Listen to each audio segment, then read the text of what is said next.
Ahoy and welcome back once again to the channel. For those of you new here, my name's Gary. I like watches, and if you're here watching this, you probably like watches too. In today's video, I have a brand new release by Feebas to share with you, a Voyager GMT. And in typical Phoibos style, they're launching this watch with a pretty hefty discount code, 20% off if you use VR20, bringing the price right down to almost AliExpress prices. There's 5 watches available. $399 is the cheapest price you'll pay for a couple of the watches, although the watch that I've been sent has the aventurine dial, so it costs a little bit more, $429 US, and with that 20% discount, it drops the price to $343 US.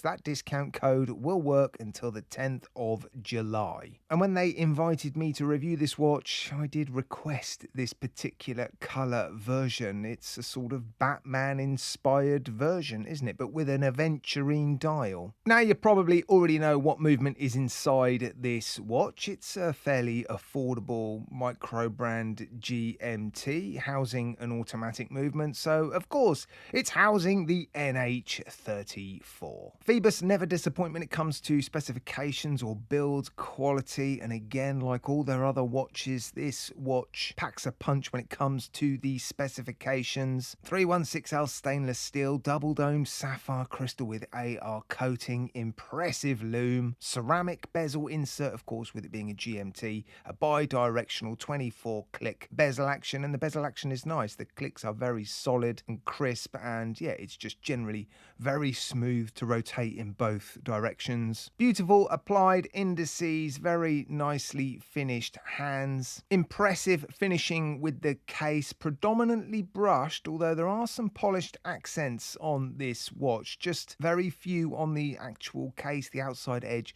of the bezel is polished, and the crown guards as well have a little bit of polishing on them. I'd like to actually see a little bit of a polished facet on the outer edge of the case, running the length of the case, because the bracelet has some polished center links, and so it just feels like there's a lack of light play on the actual case and the outer shell of the clasp as well. There's a couple of small facets running the length of that outer shell, and again, I'd like to see those polished. But the clasp, I'm pleased to inform you, does have an on-the-fly adjustment system with 5 positions. That is just an absolute must these days, isn't it? Especially for a watch like this. It looks like a dive watch. It's a GMT, 100 meters of water resistance, screw-down case back, screw-down crown. But yeah, it's the perfect watch for an on-the-fly adjustment system. Solid end links, solid links, screw pins, and I'm pleased to see they have put some taper on the bracelet, or they've tapered the bracelet. Because when they don't, you end up with a super broad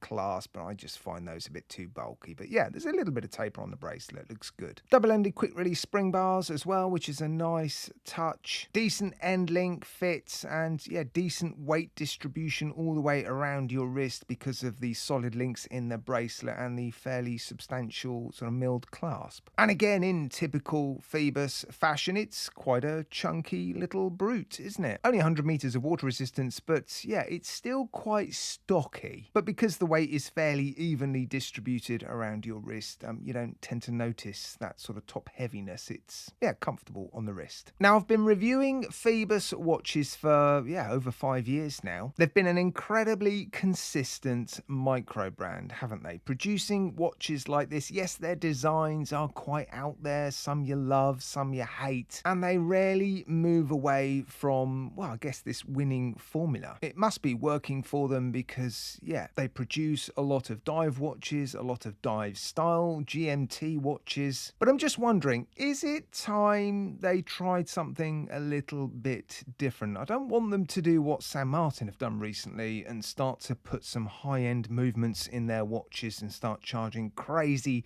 amounts of money. But what I think I'd like to see from them is a few different styles of watch, maybe some pilot watches, Garter and dress watches. I do understand that that's a bit of a risk and it does cost a lot of money to produce new models. But yeah, I just think they've been around long enough and they're well enough established to, yeah, just try something a little bit different. Anyway, those are just my own internal thoughts. Yeah, let me know what you think, guys, of this watch, the review, and potentially Phoebus venturing into, yeah, producing some different types of watches. Let me know, guys, in the comments section. As always, thank you so much for watching my videos. I do appreciate it. Take care, guys. Look after yourselves.